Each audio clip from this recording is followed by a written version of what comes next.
And a good evening to everybody. This is one time you better fasten your seatbelt. These stories are going to just make you wonder, what do we have in our hands? What we have in our hands, folks, is a preparation that is now been used by people since 1943 commercially. It was used by people before that when my father was giving it away to people and letting them try it as he was developing it. Well, it developed into something that is, I guess, borders on miraculous. And we have a really, really full call tonight with a lot of great stuff. So I want to make sure that you get this call emailed to you at the first of the week and share it with all the people. There are going to be so many parts and pieces of it that are going to wow you and wow them. And of course, it's going to be a great one for you to pass along. We have to play our disclaimer because that's very important, and even more important in this particular case today. You know, the call really has so many possible helpful ideas for all of you, your families, and everybody that suffers of, well, all the stuff that we're going to be speaking about tonight. We have to make sure that no one makes a claim. And you know, of course, that what we do here is we always tell people this really is not a cure for anything that you're going to hear tonight. What it does is it, first and foremost, goes to the purification, the detoxification, and the oxygenation of the blood. And you will hear tonight the fellow that is the subject of the call. He had some blood work done some time ago. It was bordering on black. Well, we've seen black blood, and black blood, or very deep maroon, means impurities. And if you have good, pretty clean blood, maybe you can't get it perfect, but it should be much redder. Some people drinking the JC Tonic end up with blood that is fire engine red. It's so clean. Now, you don't have to be a doctor or a scientist. You just have to know common sense. The blood is the lifeline of this body of ours. And it is through the blood that everything happens. So if you have blood that cannot deliver hormones, for example, or doesn't have enough of an uptake of oxygen, it's going to be like never changing the oil on your car. Eventually, it's going to slow down and have problems. Well, people in this country are never told that, and their blood just gets worse and worse and worse, so it does less and less and less. And then the organs and the systems start to suffer from it. If you don't give oil to the engine and it's starting to rub metal on metal and there's no oil, you know what's going to happen. Well, that's what happens with your body, the same thing. The joints start to get hampered. The organs start to have challenges. Sure. And people say, oh, I feel terrible, I'm going to the doctor. And there is some medication that's going to turn it around. There's something that'll push the thyroid back towards the center from either way, whether you have hypothyroidism or hyper. There's always something, but it never gets to the real root cause of what it is. And you know what, folks? We're not doctors, and we don't know. All we do know is that the body knows what it's doing if you give it a break. And so, if you clean up the blood, the chances are, this is a bookmaker's dream in Las Vegas, because you can bet your last dollar that your body is going to improve in all kinds of ways. Maybe more of this and less of that, but over a long period, the body just gets better and better and better, and it's all done through this magic liquid in your body called the blood. And you will see from tonight's stories that there are going to be real changes in a short period of time. I mean, this doesn't have to take years. This takes weeks, months, sometimes even days when people start to report things have changed drastically. So you just listen to this and make sure that when you get the email, You're going to pass it along to everybody. They need to hear this. Every single person you know is going to need to hear this story. This is something that you should be letting your children, family, grandpa, anybody, everybody, friends at work, because everybody is suffering in this country, and it's not getting better. It's getting worse and worse and worse. And you know that darn well, because when you talk to your friends, what do they say? They complain about their health. There is always something wrong. It doesn't matter who it is. And when, of course, you hear that, that's the time to say, well, you know what? Our pal Esther is on the line tonight, and these are her guests that she introduced the JC Tonic to, and I'm going to let her tell you when she introduces them just how this all worked and how it came together, okay? So it'll give you some hints about how you can share this with other people, deliver the message, and not feel that you don't know what you're talking about, or that they're going to think you're an idiot, or, look, some people will. It doesn't matter who it is. So let me get this disclaimer played, and then we're going to get right to Esther. Hold on a second.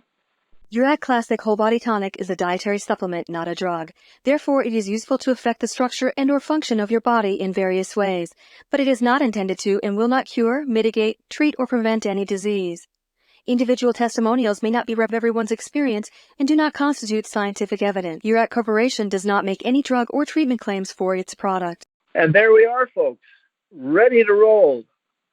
My pal Esther is on the line. Esther, come on down and tell everybody what's going on. Good evening, everyone. My name is Esther, and I would like to share a story with you. I have my niece here in front of me. Her name is Kerie Jo Davidson, and she has a good story to tell everyone about the tonic, what it's doing for her husband. So I'm going to hand her over to you all. Hello, my name is Kerie, and I'm going to be speaking on behalf of my husband, Robert. He is a 26-year veteran of the Navy. He retired in 2013. Since then, he's been fairly healthy. In 2015, he was diagnosed with a few major illnesses.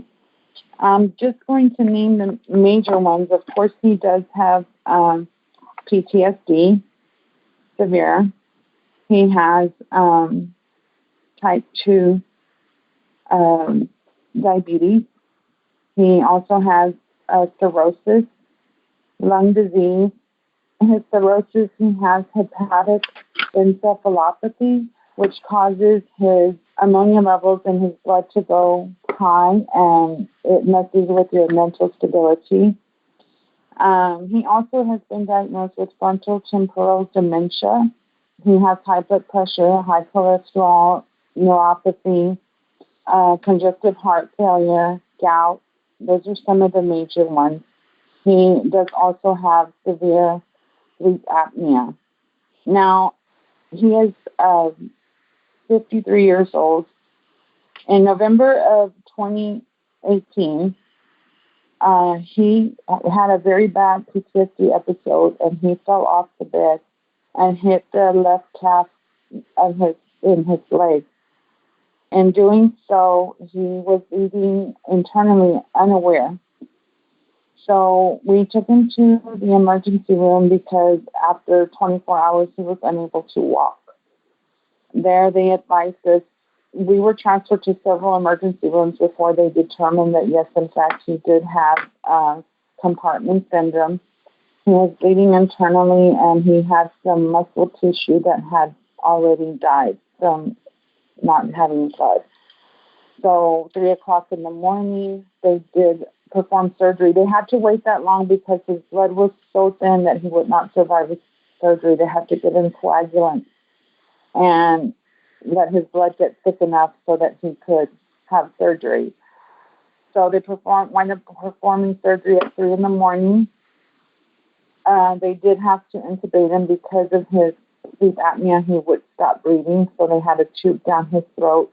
He was in ICU, and he was, when he came out of surgery, he did not know what was going on. He did not understand why he was there. He could not feed himself. It was as if his dementia had advanced like 10 years. He couldn't hold a conversation, didn't understand what had happened, any of that. I mean, if you could imagine somebody catatonic at times and then so confused, it was almost like dealing with a child. And then you could tell him what happened, explain to him his surgery. He didn't understand why he couldn't walk. He kept trying to get out of the bed. Till he ripped out his dressings, his IVs. He was just very combative. And it went like this for 11 days that he was in the hospital. And from there, he was unable to go home because he could not walk. He couldn't feed himself, and his mental stability was not there. So they transferred us to a nursing home for inpatient therapy. And he was going to have physical therapy, occupational therapy to try to help him be able to feed himself and do things like that. And then also speech therapy to help him with his mental status. And while he was in the nursing home, he was able to build up strength and walk with assistance, but he was still wheelchair bound. He was there so we were gone. I count by holidays. So we were away from home between the hospital and the nursing home, Thanksgiving, Christmas, New Year's of the next year, Valentine's Day, all of those special little holidays. We did go home in the latter part of February, and we were sent home with home health care, with a nurse, physical therapy coming to the house, occupational and speech therapy coming to the house. He could not go home without a wheelchair ramp, a hospital bed, over the toilet seat with bars, and grab bars in the shower, and a shower seat. And he had to none of that we had in place. So the VA provided all of that at home for us to be able to go home, and that he can continue his care from there. So we did that, and he started to develop some lower back pain. So it kind of regressed a little bit, whereas we had him on his feet to be able to walk maybe 10 to 15 feet. And then he started regressing because he developed lower back pain, which turned out to be the L4, L5 herniated disc. So because of that, he was not getting up out of bed.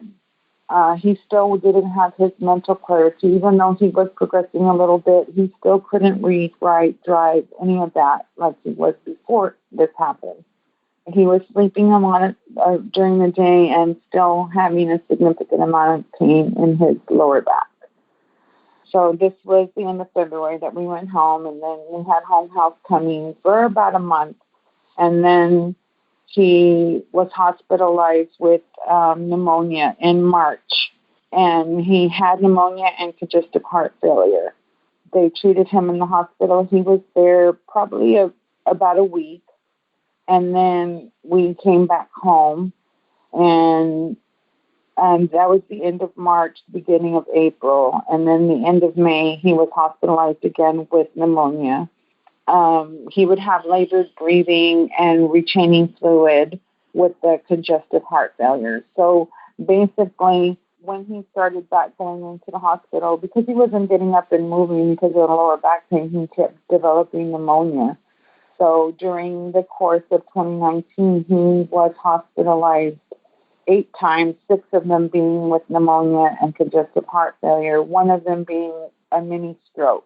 In one of the hospitalizations in June, he had a severe PTSD episode because he also suffers from anxiety as well. And while he had gone in with pneumonia and, again, congestive heart failure, where he was retaining fluid and the fluid would collect around the heart, and he would have to have constant breathing treatments and all of this. But while we were in the ER, he went almost 12 to 16 hours without his anxiety medicine. It's not the type of medicine that they treat you with, like they wouldn't give him his anxiety medicine. And I had it in the vehicle, and I didn't want to leave his side because he was so critical. So after that many hours without his anxiety medicine, he went to a full-on PTSD episode where he was throwing things, screaming. He says now that he could not see. He just kept hearing a lot of voices. And so consequently, we had to have a security guard with us because he had to be sedated. It was that severe, his episode. He had to be sedated 3 times, and because he had kind of shoved me when I got close to him, not trying to, it's just like he wanted to go home. He was in fight or flight mode. So he was trying to flee, like go home all day. He didn't want to be in the hospital. He kept thinking he was on board ship. And so he just turned to fight, and it was full-on fight. They coded him. They had to have, like, these male nurses, like 6 to 8 of them come in to help calm him down, hold him down while they put the sedation on him. They sedated him so much that they hadn't got him all his medications yet, but they also sedated him and hadn't ordered his CPAP, BiPAP, to help him breathe. And because at that point, in his sleep, he would stop breathing so many times. So he had severe sleep apnea. And so with the sedation, he stopped breathing on his own. So they coded him again. I really did not think he was going to survive the night. I was hysterical, crying. I had his sister on the phone with me. Like, we literally didn't think he was going to make it through the night. He declined so bad. He stopped breathing. He had a seizure. It was just horrible. So we were in the hospital that time about 8 to 10 days, but the whole time there we had a security guard. And at that point, when he was ready and stable after that many days, they did not feel comfortable sending him home because he had gotten so aggressive. And this was totally out of character. My husband is the most calm, kind. Like, it was just, I never seen him that way in the 13 years we've been together. So it was scary. And we all talked about it, and we felt more comfortable going to a nursing home. And when he is in the nursing home, I do not leave. We live in Fenton. It's about an hour away. And I just stayed with him there. And they provided me a bed, so I slept there, fed him. I did everything. That basically, they brought him food and gave him his medication. So while we were there in the nursing home after that event, he had an episode where he had that mini stroke. And when we went back to the hospital, I was giving a list of medications to the doctors so that they could stay on, they were going to keep him in the hospital. We went from the nursing home back to the hospital. And this was the period from when we went to the nursing home, it was June 27th. And when he went back with the mini stroke, it was August 2nd. And he was in the hospital from August 2nd to August 7th, getting treated for that. But in the process, we found out that when they initially sent him to the nursing home, his medication for Parkinson's, they wrote the wrong dosage amount. So where he was supposed to be getting 0.05 milligrams, they were giving him 5 milligrams. And that it was like a 10 times overdose twice a day. So he was pretty much catatonic. He could not hold a conversation, did not know where he was, couldn't read, couldn't even write his name. It was severe. It was scary. I never thought I was going to get him back from that point. I would have to tell him every day where we were, why we were there, what happened, because he kept asking about if he wanted to go home. He couldn't remember something. I would have to explain it again later in the day and just tell him each day what to expect for that day. No, we're here because of this. We're going to, it was just very difficult to get him to understand anything. He kept thinking he was still active duty. He would tell me it was my turn to go stand duty. He needed to report. He needed to, his mind was not there. We also found out about him being over-medicated, so they got him back on the right dose of medication, and he started to, his short-term memory was horrible. we had to orientate him every day. You're in the hospital. This is what's going on. This is how long you have to stay there. No, we're not going right back home. We're going back to the nursing home, which we did. And on August 7th of 2019, we went back to the nursing home, and we stayed there to continue his therapy, his physical, speech, and occupational therapy. And basically, the VA told us at that point that he was approved for an indefinite amount, like he could stay there for the rest of his life if he needed to, because they didn't see him progressing. And what did they say? What did they say about the rest of his life, Kerie? About the rest of his what? Yeah, you said something. The rest of his life. What exactly were they? They did not see his mental state progressing.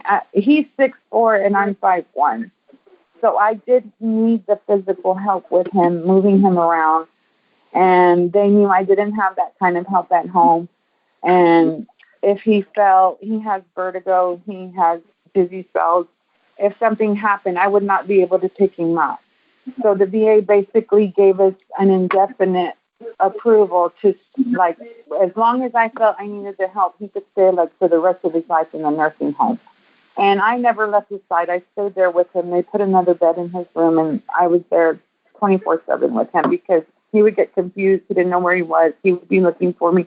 Even if I just went out to the truck or to go get something to eat, he would freak out. So it wasn't something they knew I couldn't leave him behind. They basically did not see any progression for him. Like, this was our life. And at the end of August, I had a talk with the administrator, and I think that they were concerned about being legally responsible for over medicating him for that long, because it was their fault. And how long are we talking now? What's the time frame of all this happening? I mean, was this going on for years and it just got worse and he got one thing after the other, or no? There's such a list of. It was one thing after another. So August 2019, this was all like in the period of 1 year. And he just kept getting progressively worse. And so another health issue and another health issue and another one, and they just kept piling up. Exactly. And then they told us that his cirrhosis was so bad that they did not see him progressing, because it causes the ammonia levels in the blood to go up. And when the ammonia levels are high, it messes with your mentation. And on top of that, he had been diagnosed with dementia as well. So they didn't see his mental status getting any better, and they felt like he was always going to need some type of help. But when they overdosed him, and I talked to the administration about it, I kind of started feeling like they didn't want me, like, being so aware of everything that was going on all the time. So they said they were going to need my space in his room. In other words, they were going to need to put another patient in his room, which they knew I wasn't going to be okay with. So we contacted the home health. We made all the arrangements for him to have continual care at home and to get a home health aide to come and help me. And so we did that at the end of August 2019. And so we had therapy coming, and it was just doctor appointments. And in November, he was issued an electric wheelchair by the VA. And they had done blood work and all of that on him. And the doctor that approved it for the VA was in Harlingen, and I hadn't gotten the results yet. So when he was talking to me, he's like, yes, I looked at your husband's records. He was telling me stuff I did not know. And what he told me was that his cirrhosis was significant and that it was going to continue to get worse. And he would issue him an electric wheelchair, but with the condition that he put an extra control on the back, because there were going to be days that his ammonia levels were so high, he wasn't going to be able to drive himself in the electric wheelchair, and I would be able to take control from behind and be able to move him that way. That was the outlook they gave us in November of 2019. it was pretty bleak, and I did not have much hope for it getting better in any time. I just thought it was going to be that way until he passed. So this was November 2019, and December 2019, my aunt reached out to me, and we got together just to reconnect. We hadn't seen each other in quite some time. And this is my Aunt Esther. And she knew that my husband was ill because she would see my post where I would try to keep everybody updated. And she gifted us a bottle of tonic. And she said she wanted us to try it for him and just see if at this point, nothing would hurt. He was that bad off. And I was willing to try anything. And I've always believed in natural remedies. So I was very open. My husband was open. He wasn't really at a point where he was making his own medical decisions, but we did talk about it. And he would get confused and stuff, still very dependent on me for everything. So we started him with the tonic and with the 1 ounce a day. We started him. We had Thanksgiving with my kids came from out of state, and it was the same thing. You can't hold a conversation with him. It's really hard, and he's just trying to follow along best he can. And everybody helped move him around. We all helped. We all pitched in. So he started the tonic in the beginning of December, and when they came back for Christmas, he was full-on conversation, involved with the grandkids, holding them, and they noticed a big difference. Now, still comforting his sisters and his family who thought, okay, this is it. We're not going to see him again because they live out of state, to holding a video phone call and saying, okay, I can see you're there in your eyes. You can tell when a person's not there, and you can tell when they're not lucid at all versus tuned in, and you can just see it in their eyes. And he was there. And he's just gotten continually better. When they issued us the wheelchair, we were just expecting not much. We were glad to have the help. He was averaging 79 steps a day. Last week, he was averaging over 1,100 steps a day. He's not using a electric wheelchair. He's not using the manual wheelchair. Wow. He's not using a walker. He is not even using a cane. He is driving completely. I don't do any of the driving. He's making his own decisions. We had a milestone 2 weeks ago.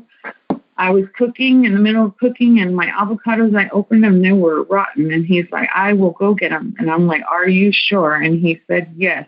I have my phone, you know where I am. If I get, I was just afraid of him getting lost because this is something that had started happening before all of this getting sick and stuff when he was driving. So he went over a year without driving to, 2 weeks ago, going to the grocery store, walking in unassisted without a cane or anything, bought 2 avocados and came back home. And I had to call his sister because I was like, I'm freaking out. I just need to talk to you. I don't want him to think I'm doubting him.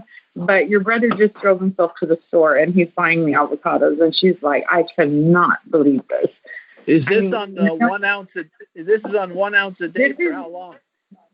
He was on 1 ounce a day up until like 2 weeks ago, and we increased to 2 ounces a day. So he drank. He's only had maybe 2 bottles in his whole life. We just got our 3rd bottle, right? We just got our 3rd bottle last week.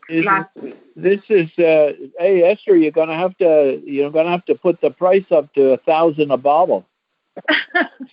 I just want him to get well. He looks so good. I mean, I can't believe it. I saw her on Facebook, and I would see this guy, and she's always asking for prayers. And so, I mentioned to her about the tonic, and she was willing to try it. And he's excited. He can really talk.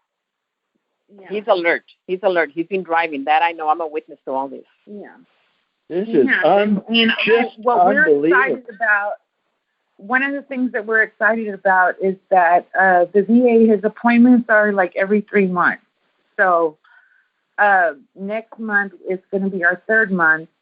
And his doctors at the VA and his neurologist at the VA have not ever held a conversation with him because he couldn't. He couldn't engage. He would fall asleep. His head would be hanging down.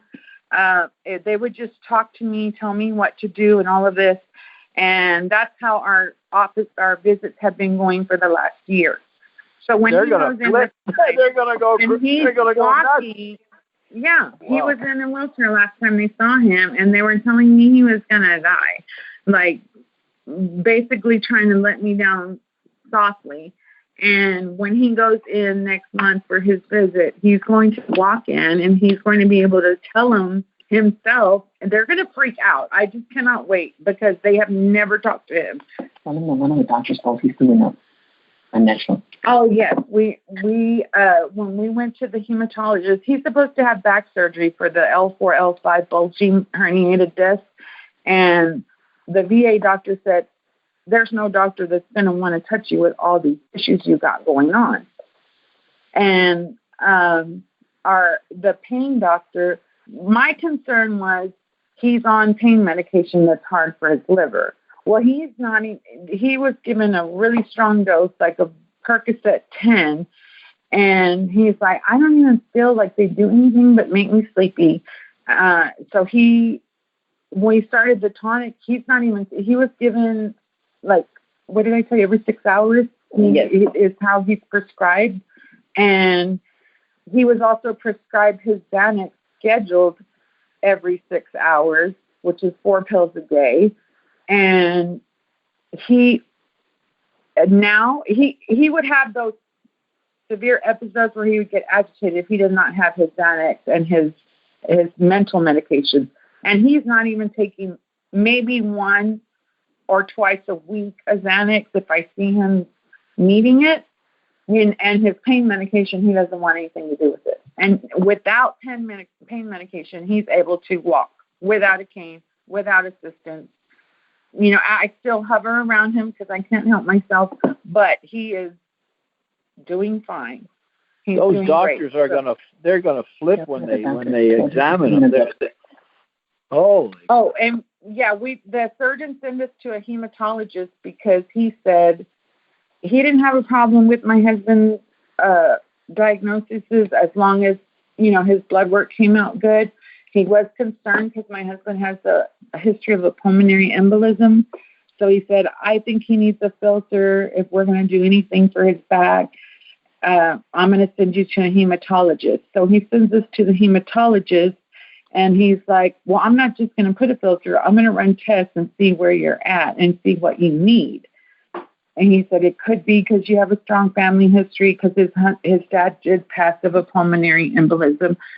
And he said it could be that you just need to be on blood thinners or something, but I'm going to take a lot of tests. It's going to take like 3 weeks to get the results.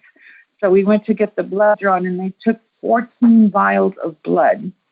And we were prepared for the worst, that he was going to need a filter and go back on blood thinners, and because it was just something that we've battled for the last 3 years with that's why he had to have emergency surgery. He was bleeding internally, and muscle died when this all started because of his blood thinners.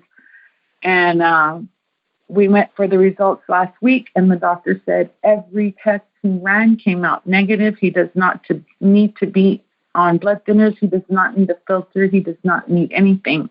And I said, well, the only thing different, I said, from his blood work 3 months ago, nothing's changed on his medications. The only thing that's changed is he started taking a blood purifier tonic that has natural properties.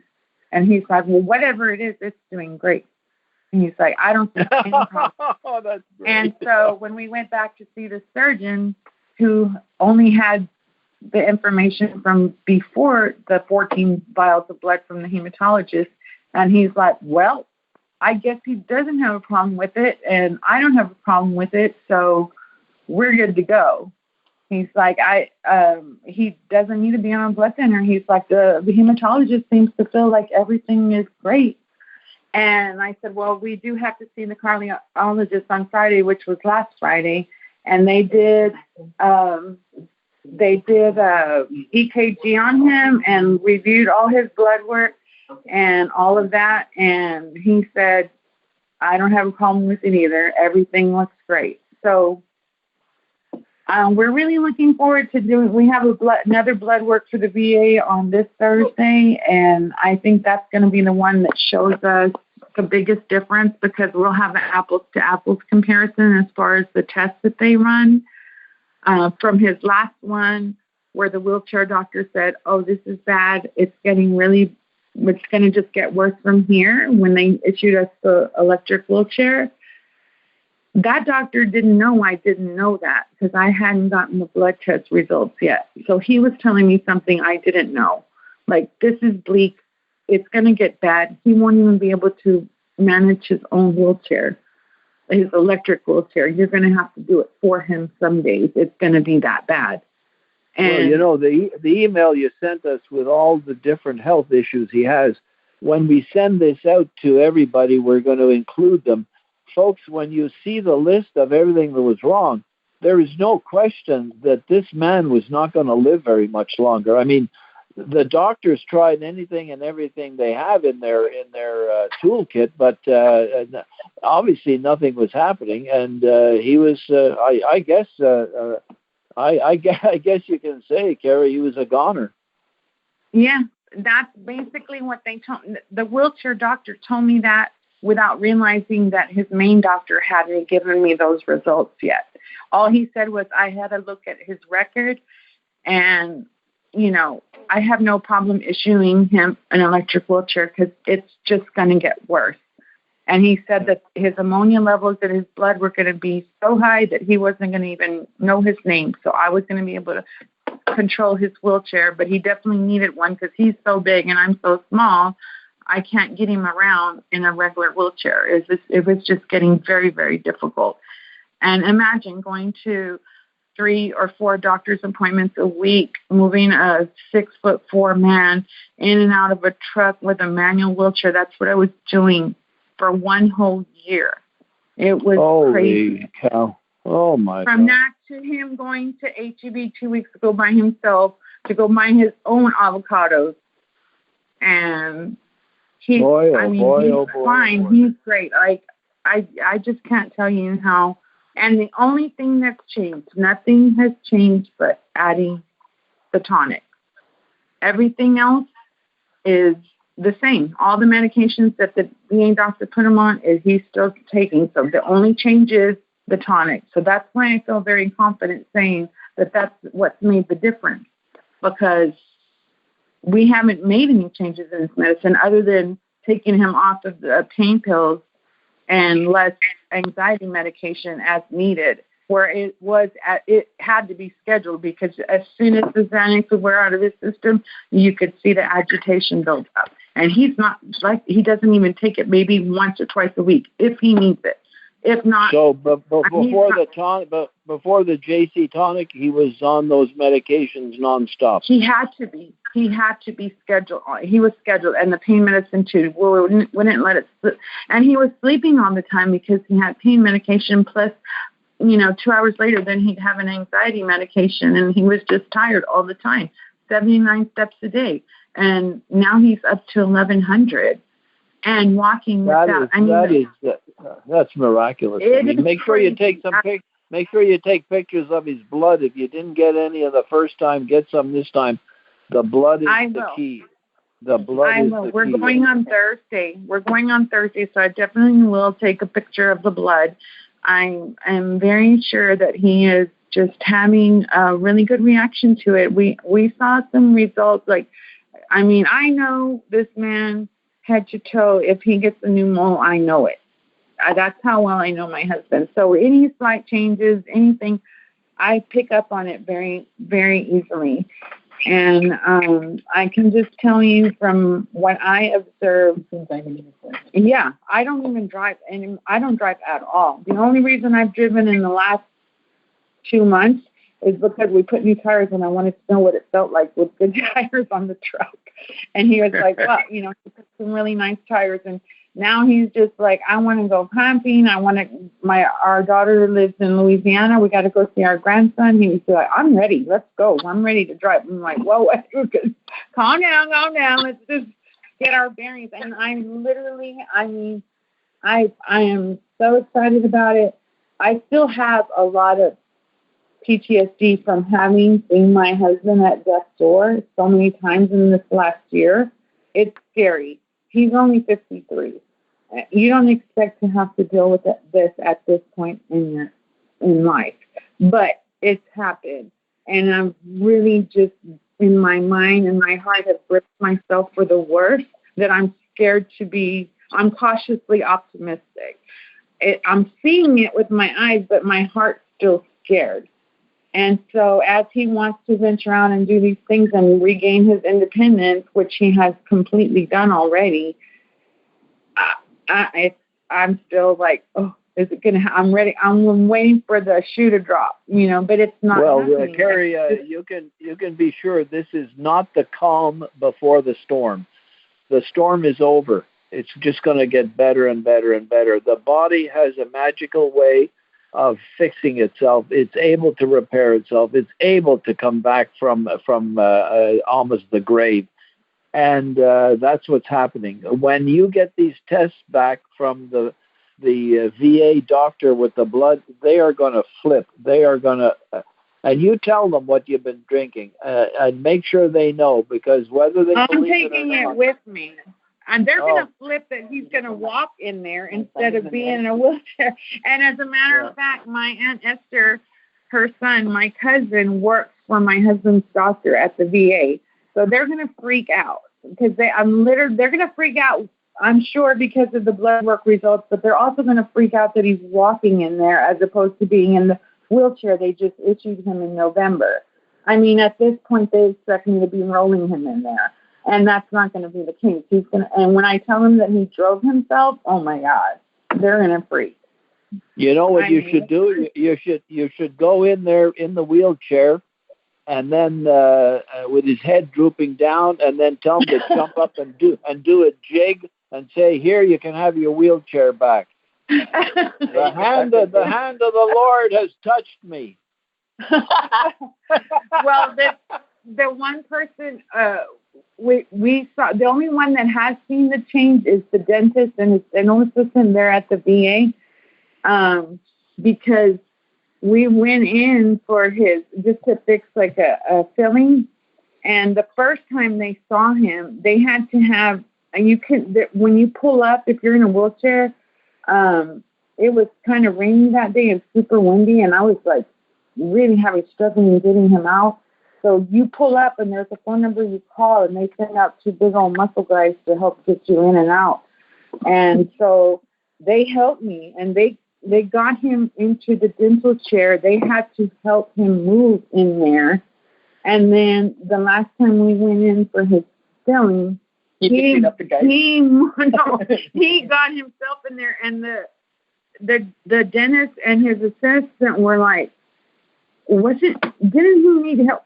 Wait, what's going on here? And I'm like, he's doing better. I'm like, I know when he's not supposed to drive, but he drove us here.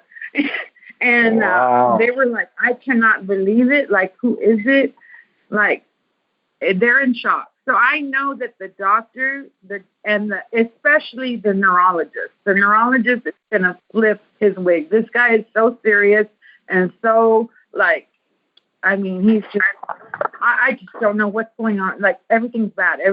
Like, he has this, he has that. And my husband would just have his head hanging, and he would be twitching in his chair. And he would be asleep during the whole thing, sitting in the wheelchair. And the doctor would be talking to me, and I'd tell him what's been going on the last 3 months.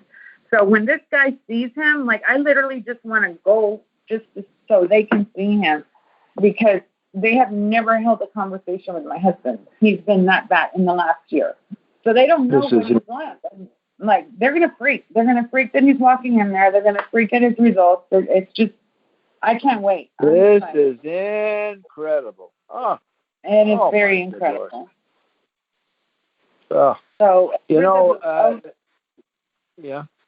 go ahead. I was just going to say, over the last year, from last year to this year, the improvements that have gone on, like what we experienced from November to November, and then to start the product in December, to now, it's like you're seeing a whole different person. It's just a whole different person. He's himself. He's the man I married 13 years ago. Whereas Wow. I went from complete caregiver mode. I would bathe him, feed him, dress him. None of that he could do. He couldn't even write his name. He could not find anything. He could not. He didn't have the attention span to read. I would have to tell him everything. It's just amazing. It's just amazing I have my husband back. That's all. That's the most simple way I can do it. If you can imagine the most complicated health issues that a person can have, on top of that, having the military background with PTSD and severe sleep apnea, everything was just okay, you have cirrhosis and you have stage 2 kidney disease. On top of that, you have PTSD and things that affect your mental health. And it was just like a house of cards falling around us. It was just like the last year. I mean, we keep saying 2020 is our year because it's just like he's a totally different person. He is a totally different person. I can't, and I'm sure our listeners, well, maybe some of them have gone through things like you have, but I can't imagine having to do what you've done for the last year or so to look after him, bring him to the doctor. I mean, holy cow, how good for you. You're a strong lady, let me tell you. You know, this is so incredible, this story, and I'm sure you can enlarge on every single aspect of it, and we're going to ask you to do that when you come back and tell us the good news about the blood and how it's improved. But you're going to see the doctor tell you that the ammonia level has gone way down. Watch and see. They're going to be flabbergasted when they see that. And I just hope that they have enough of an open mind when you show them the tonic that they may say, let's try it on a few other people to see if this stuff really works, because you're telling us that it's worked in weeks. I mean, not even 2 months, for Pete's sakes. 2 bottles. I mean, this is it's just so hard to believe that any body could turn that quickly around. But yes, you will see, as if you increase the dosage a bit, all of those organs are just going to get better and better and better, and it's going to take quite some time for these issues to turn themselves around completely. I don't know how long a body needs to turn different things around, but if you stick with it, I think it'll just get better and better. But I can't wait to hear the doctor's opinions and what they say. Boy, oh boy, oh boy. Yeah, he started 2 ounces a day a couple weeks ago. So at what do you recommend, knowing what I sent you via email plus what I've talked about today? You know, Kerie, I would have recommended getting up to 3 to 4 ounces a day as fast as you can with a person that has so many really, really serious issues. But if it's doing what it's doing now on an ounce or 2, stick with that for a while and see what happens. And if you want to try 3 ounces a day for a week or so, see if it does anything more. It may not. It may. His body may be just fine on the 1 or 2 ounces. Heck, he's been doing 1 ounce a day, and this has happened. This is unbelievable. Right. It really, really is. I tell people to use more when their changes are not happening quickly enough. But right. In his case, it seems to be happening pretty darn fast. And so, leave it at the 2 ounces and see what happens. And look, in a few weeks, try 3 and see what happens. Maybe it'll give him a big boost again. And maybe it won't make much difference. Maybe 2 is plenty, Right. His body is liking it. I mean, it's responding, obviously. It's a night and day turnaround. So, my girlfriend, I actually came today, and I'm taking 2 bottles with me because she saw my husband and she wants to put both her parents on it. So, and your daughter. And what we tell everybody in all our members, we like to think of people and tell them we're on a health crusade. It's a mission. And that's exactly what Esther, your aunt, practiced. She said, look, what have you got to lose? She was doing it for the mission. And if you do things for the mission, people will turn around very quickly, and they'll want to share it with other people. And then there's a commission that kicks in for those that want to do it big time. But I mean, if people practice the mission, you're now doing it with this other family members. They're going to do it with other people. And when they see the results that your husband has, I mean, they're going to be guzzling it to get the same effect quickly enough. That is just so great. Yes, we are very pleased. Well, look, everyone is certainly getting an earful on this call, and it really is tremendous, and we're going to send it out. But I think we've got a pretty darn good picture of it, and I'm going to ask you to continue updating us. And I'd love to be able to tell the folks what's going on in another month from now, or after he has those blood workups and the rest of the tests, because it's going to be eye-opening when you see the doctors and what they say. Yeah, boy, oh boy, yeah, oh boy. they are so much. I mean, I dreaded appointments, but I can honestly say I am totally looking forward to them. First of all, I want to hear the good news. I don't have to wheel him in. I don't have to get him in out of the truck. I don't have to do any of that. We just hop in the truck and he drives. Like, they're going to freak out. Like, literally, we were afraid they were going to take his. He was afraid because he's always been a driver, and he was afraid they were going to take his license away. And I'm like, but I'm telling you, Kerie, you should go in there with him in the wheelchair. And at the appropriate time, he jumps up and dances a jig. Let me tell you, maybe they'll need some heart attack medication. I'll wake up home. Yeah, right. Hey, Anthony, Esther, this is just incredible. Anthony, my son is going to be shocked because he's a medic. He works with the doctor. Okay. And he's going to be a doctor now? No, my son works with the doctor at that VA. Yes, my son works at the VA, so he's going to be shocked when he sees Robert. Oh, golly, that's going to be good. You should go on that and bring your camera and shoot up a lot of video, Esther. My son has been a medic for 25 years, and he works at the VA, so him and the doctor see Robert. Yeah, you got to go and film all that, because this is too good to not have a record of. Definitely. So we were going to talk a little bit about this for the Spanish-speaking members of our wonderful organization, but I think we'll do that another time, Esther. I think you've Kerie, you've outdone yourself.